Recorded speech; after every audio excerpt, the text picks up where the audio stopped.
I am your host, Paul Harris. I am the Director of Media Relations for the Washington, D.C. office. I'm very pleased this afternoon to have Dr. Paul Lawrence, Undersecretary of Benefits for the VA. And Dr. Lawrence, before we even jump into kind of questions there, how are you doing? Oh, great. Thank you very much. We're all social isolating and engaging with appropriate, caution. What do you think has been some of the biggest challenges that we have faced since you last spoke to us in February? Sure. Well, COVID-19 really forced us to rethink how we do our work. So in addition to closing our offices and sending employees home to telework, we've had to continue to deal with benefits. So it's really changed things. So for example, your membership knows that, to get disability, you need to do a C&P exam. No longer do those in person, so we had to change that. So we now do tele-C&P exams to figure out how we can award benefits. Stimulus checks have started to go out.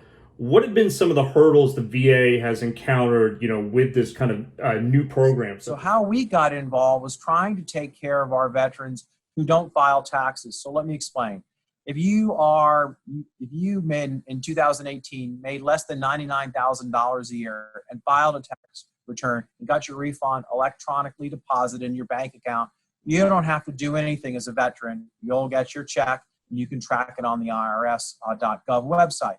But if you are a veteran who did not file taxes, perhaps your income was such, or you're homeless or a situation like this, it is very difficult for the IRS to get you your check. That was the whole conversation about would they have to file taxes and the like. We stepped up, VA stepped up and said, we have information about veterans due to the disability compensation payments we make through Treasury every month. We can work with them so that those veterans don't have to do anything else. So we had to work through the lawyers. Now we're working with the IT folks to make it all possible. So hasn't really been a hurdle, but everything is complicated at this level. So we hope at the end of this process, which should be shortly, VA will really stepped up for our veterans who are non-filers. They don't file taxes and made it seamless for them. What is some of the bigger kind of misinformation, articles that you're encountering? Are you getting a lot of phone calls? Most of the questions we have about how do things work now. The most disappointing question was somebody said, well, will my benefits continue? As if we would somehow stop them. So we want people to know those promises were made to Americans, veterans, they will not stop.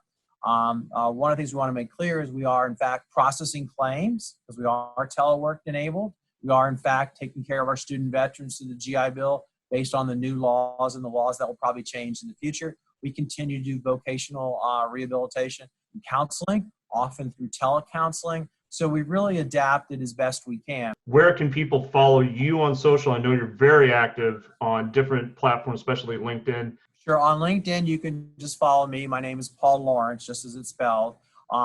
You can find VBA in virtually any other social media by simply doing #VBA, and eventually it'll take you to the right location. That's where we send a lot of our information out, so I encourage folks to look there. Give you the last word. Anything that you want to add that I necessarily didn't ask or touch upon that you want to get out to our members and the community in general?